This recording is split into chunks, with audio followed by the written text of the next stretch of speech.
नमस्कार। आप सभी का स्वागत है हमारे YouTube channel the simplified Hindi में। मैं डॉक्टर नवनीता भाटिया आज आप लोगों के सामने कक्षा 10वीं की पाठ्य पुस्तक कृतिका में से पाठ जॉर्ज पंचम की नाक की व्याख्या लेकर आई हूँ। इस पाठ के लेखक हैं कमलेश्वर। पाठ को आरंभ करने से पहले थोड़ा सा लेखक के बारे में जान लेते हैं। कमलेश्वर का जन्म सन 1932 में मैनपुरी उत्तर प्रदेश में हुआ। इन्होंने इलाहाबाद विश्वविद्यालय से एमए किया। दूरदर्शन के अतिरिक्त महानिदेशक के पद पर कार्य करने वाले कमलेश्वर ने कई पत्र पत्रिकाओं का संपादन किया, जिनमें प्रमुख हैं सारिका, दैनिक जागरण और दैनिक भास्कर।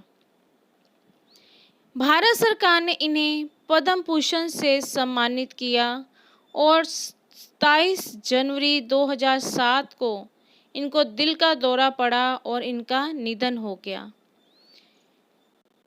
इनकी बहुत सी कहानियां हैं, बहुत से कहानी संग्रह हैं जो बहुत प्रसिद्ध हुए। इसके अतिरिक्त इन्होंने उपन्यास भी रचे। इन्होंने आत्मकथा, यात्रा वृत्तांत और संस्मरण भी लिखा है। कमलेश्वर ने अनेक हिंदी फिल्मों तथा टीवी धारावाहिकों की पटकथाएं भी लिखी हैं।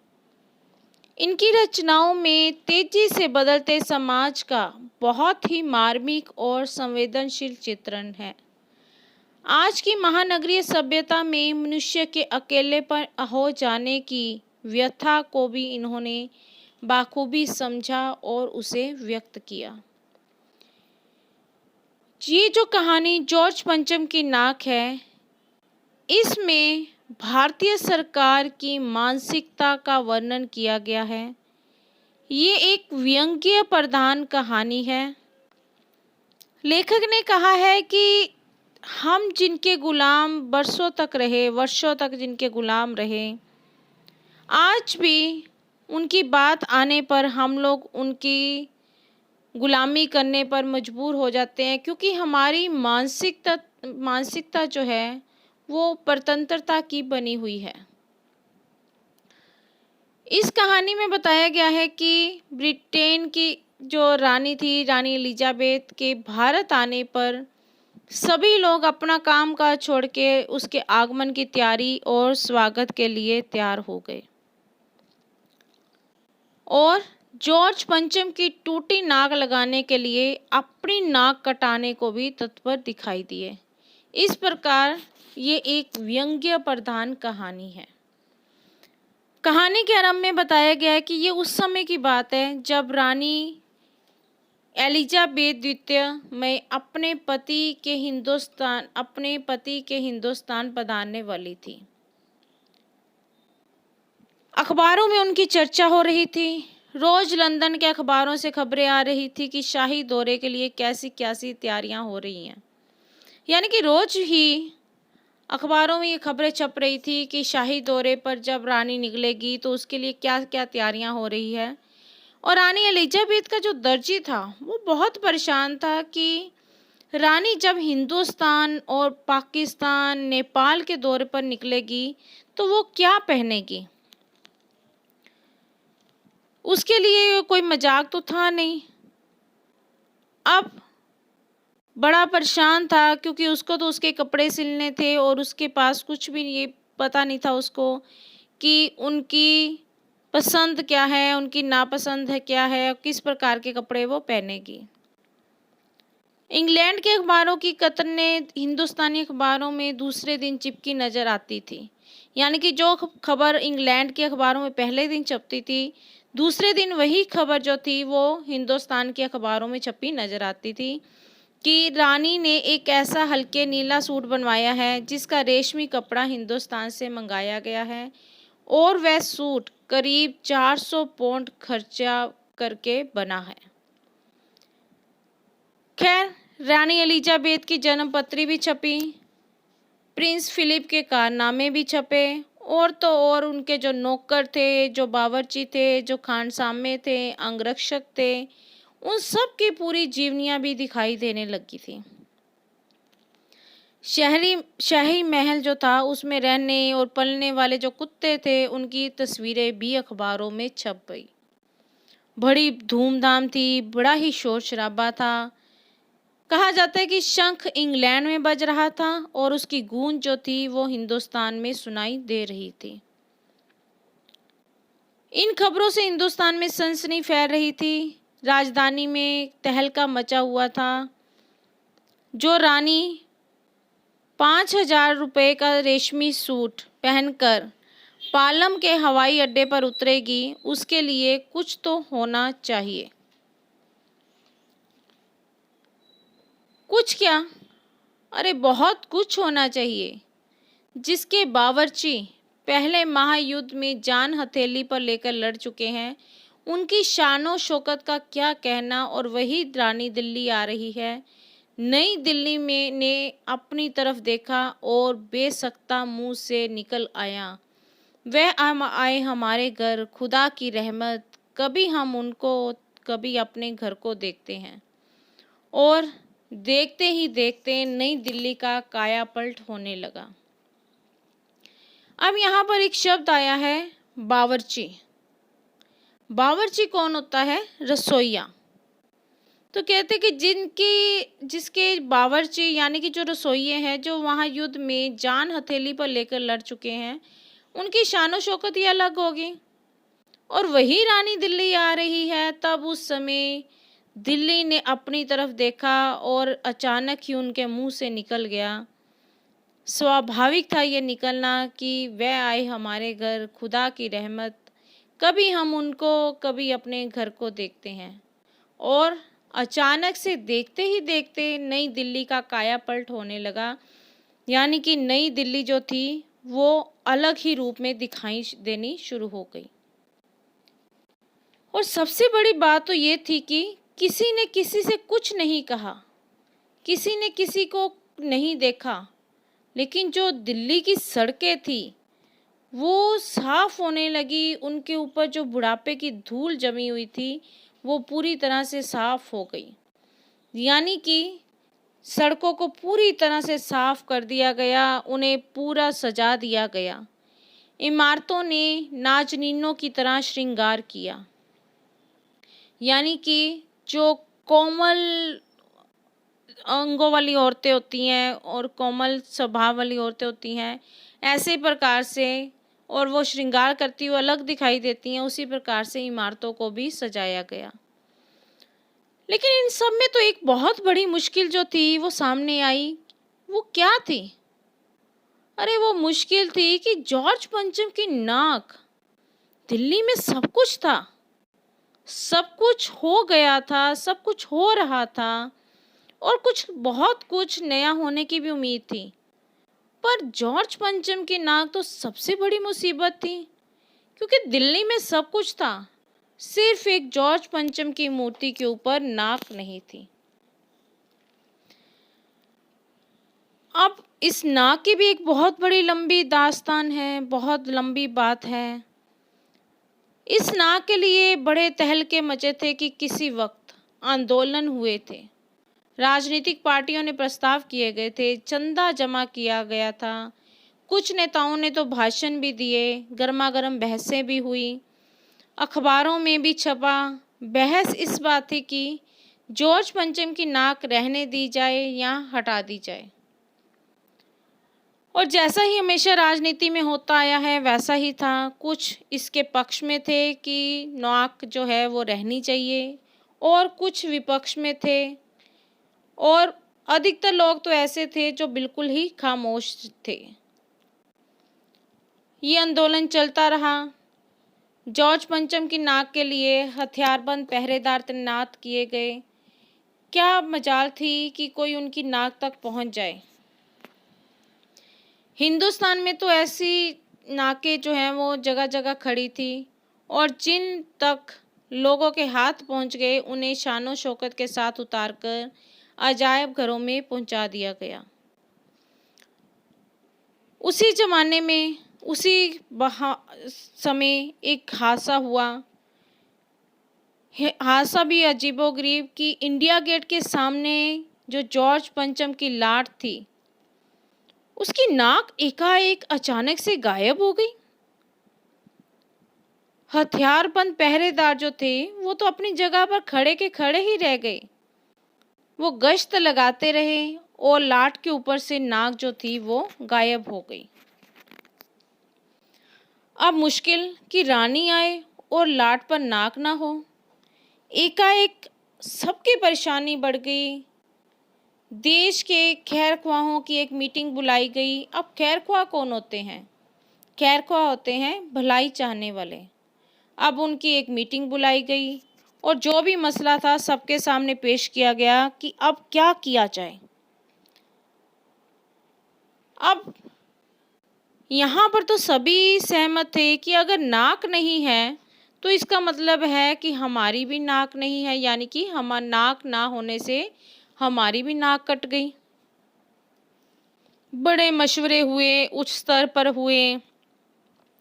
हर किसी ने अपने दिमाग को खरोंचा और अंत में ये तय किया गया कि हर हालत में इस नाक का होना बहुत ज़रूरी है। अब जब ये बात तय हो गई तो तय होते ही एक मूर्तिकार को हुक्म दिया गया कि वह फौरन दिल्ली में हाजिर हो। मूर्तिकार वैसे तो कलाकार था पर पैसे से लाचार था, यानी कि उसके पास पैसे की कमी थी। आते ही उसने हुक्कामों के चेहरे देखे। अजीब परेशानी उनके चेहरों पर दिखाई दी। कुछ लटके हुए थे, कुछ उदास थे और कुछ बदहवास थे। उनकी हालत को देखकर कलाकार की आंखों में आंसू आ गए और तभी उसे एक आवाज़ सुनाई दी, मूर्तिकार, जॉर्ज पंचम की नाक लगानी है।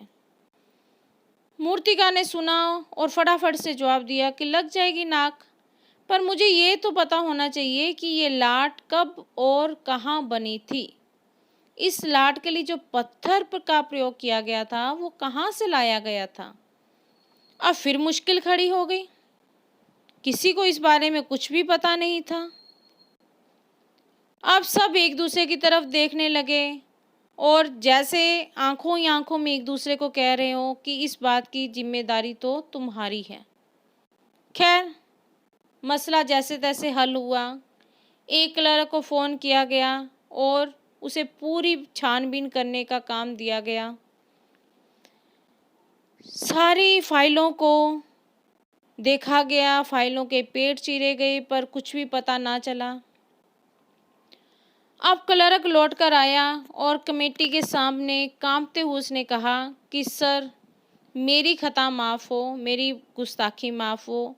फाइलें सब कुछ हजम कर चुकी हैं, यानी कि उसे फाइलों में कुछ भी नहीं मिला था।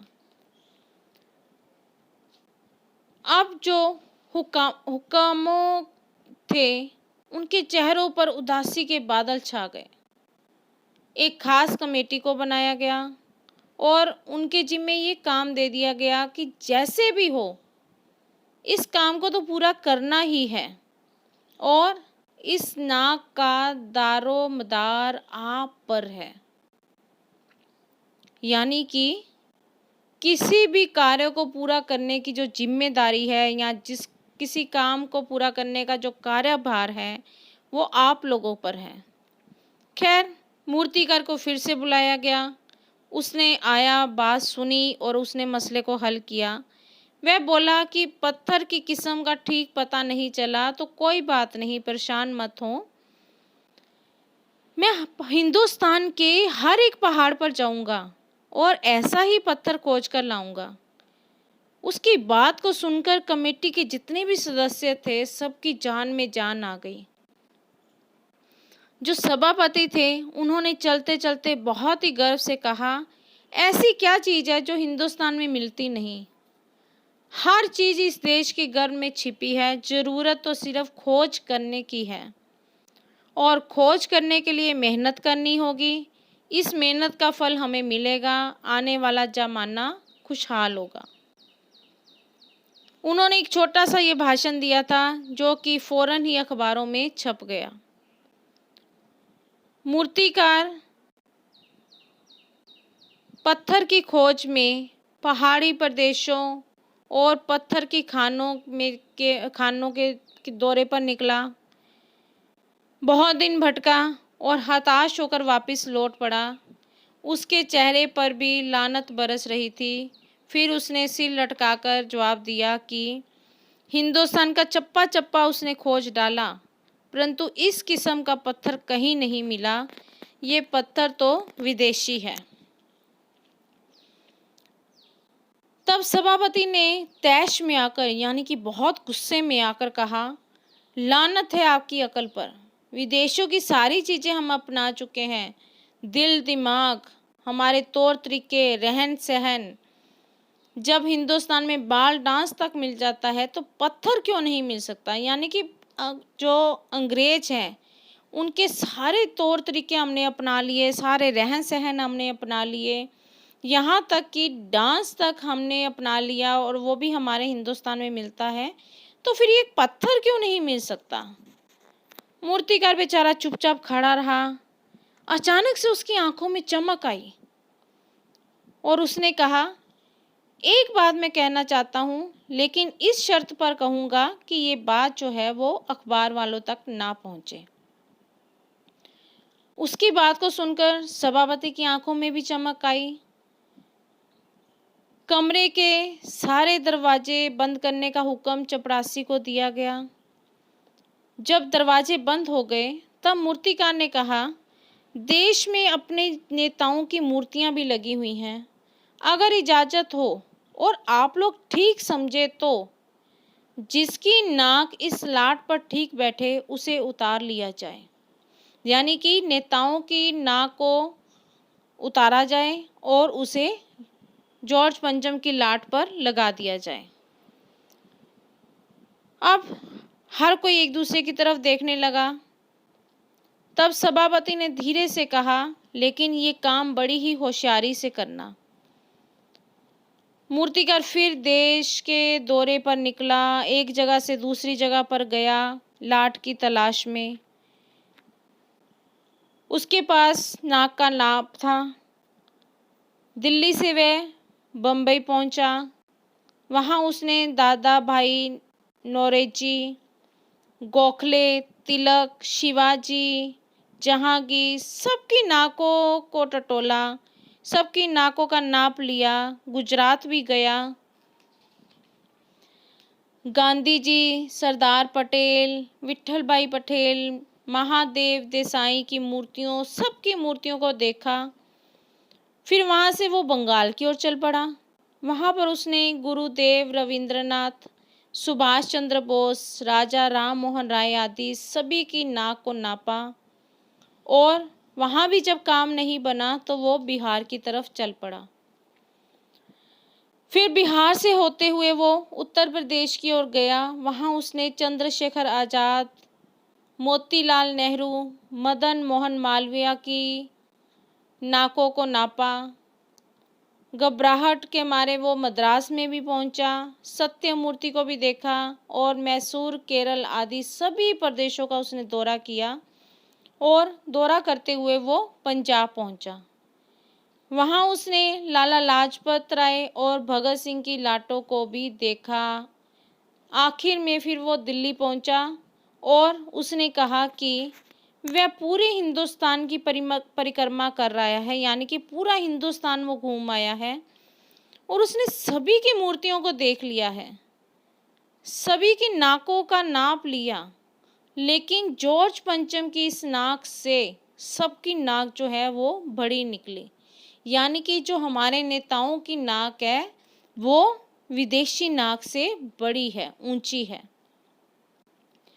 अब मूर्तिकार की बात को सुनकर सारे हताश हो गए, सारे ही बदहवास से घूमने लगे। फिर भी मूर्तिकार ने सबको ढांढस बताया और कहा, सुना है कि बिहार सेक्रेटेरिएट के सामने सन 42 में शहीद होने वाले बच्चे जो हैं उनकी मूर्तियां स्थापित की गई हैं। शायद बच्चों की नाक ही फिट बैठ जाए। यह सोचकर वहाँ भी पहुँचा, पर उन बच्चों की नाकें भी इससे कहीं बड़ी बैठी हैं, यानी कि उनकी नाकें भी जॉर्ज पंचम से बड़ी हैं। अब यहाँ पर लेखक ये बताना चाहता है कि भारतीय लोग जो हैं उनकी नाक, उनका आत्मसम्मान सब कुछ विदेशियों से ऊंचा है। यानी कि अंग्रेजों से भारतीयों की नाक जो है वो बहुत ज़्यादा ऊंची है। खैर, इधर राजधानी में सब तरह की तैयारियां हो रही थी। जॉर्ज पंचम की जो लाट थी उसे मल मल कर नहराया जा रहा था, रोगन किया जा रहा था, सब कुछ हो रहा था, लेकिन सिर्फ एक नाक की ही कमी थी।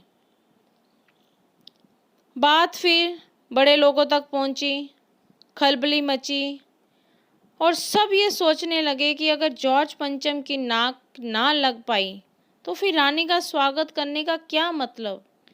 अगर ये ऐसा ना हुआ तो अपनी ही नाक कटाने वाली बात होगी। लेकिन जो मूर्तिकार था वो पैसे से लाचार था, यानी कि उसने किसी भी तरह से हार नहीं मानी और अचानक ही उसके दिमाग में एक हैरत अंगेज ख्याल आया। हैरत अंगेज यानी कि हैरान करने वाला ख्याल आया। अब जिस कमरे में कमेटी थी बैठी हुई थी, फिर से उसके दरवाजे बंद किए गए और मूर्तिकार ने सबके सामने बताया कि नाक लगाना बहुत ज़रूरी है, इसलिए उसकी सलाह है कि 40 करोड़ में से कोई एक जिंदा नाक काट कर लगा दी जाए। कितनी हैरानी वाली बात है कि मूर्तिकार ने किस तरह की सलाह दी। और उससे भी हैरानी वाली बात कि सभी लोग इस सलाह को मानने के लिए तैयार हो गए। लेखक कहते हैं कि उसकी बात को सुनकर सब तरफ सन्नाटा छा गया। कुछ मिनटों की खामोशी के बाद सभापति ने सबकी तरफ और देखा। मूर्तिकार ने जब उनकी तरफ देखा तो वो कुछ अचकचा सा गया, यानी कि बहुत हैरान सा रह गया और धीरे से बोला, अरे आप लोग क्यों घबराते हैं, ये काम तो आप मेरे ऊपर छोड़ दीजिए। नाक चुनने का काम मेरा है, आपकी तो सिर्फ मुझे इजाज़त चाहिए। खैर, अब क्या हो सकता था, उन्हें मूर्तिकार को इजाज़त देनी पड़ी। अखबारों में सिर्फ इतना छपा कि नाक का मसला हल हो गया है और राजपथ पर इंडिया गेट के सामने वाली जॉर्ज पंचम की लाट के नाक लग रही है।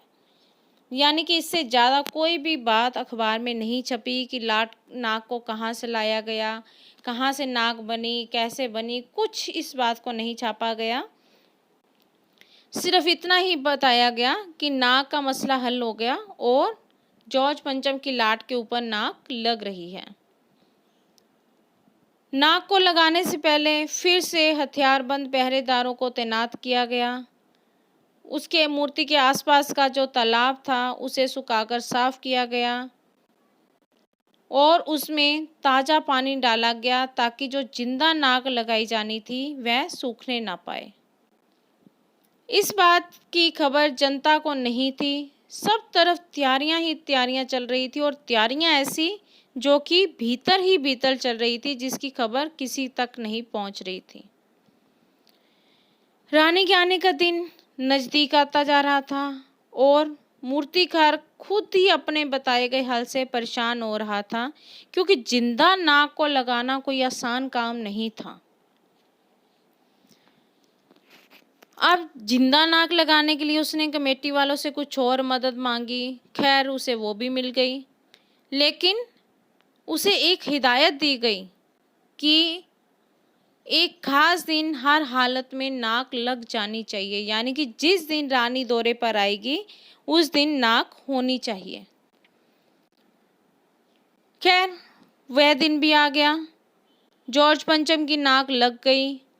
सारी अखबारों में खबरें जो थी वो छप गई कि जॉर्ज पंचम के जिंदा नाक लगाई गई है, यानी ऐसी नाक जो कतई पत्थर की नहीं लगती। जहां पहले कोई भी खबर अखबार में नहीं छपी थी, वहीं अब खबर छप गई थी कि जॉर्ज पंचम के जिंदा नाक लगाई गई है और वो नाक ऐसी है कि वो किसी भी हालत में पत्थर की नहीं लगती।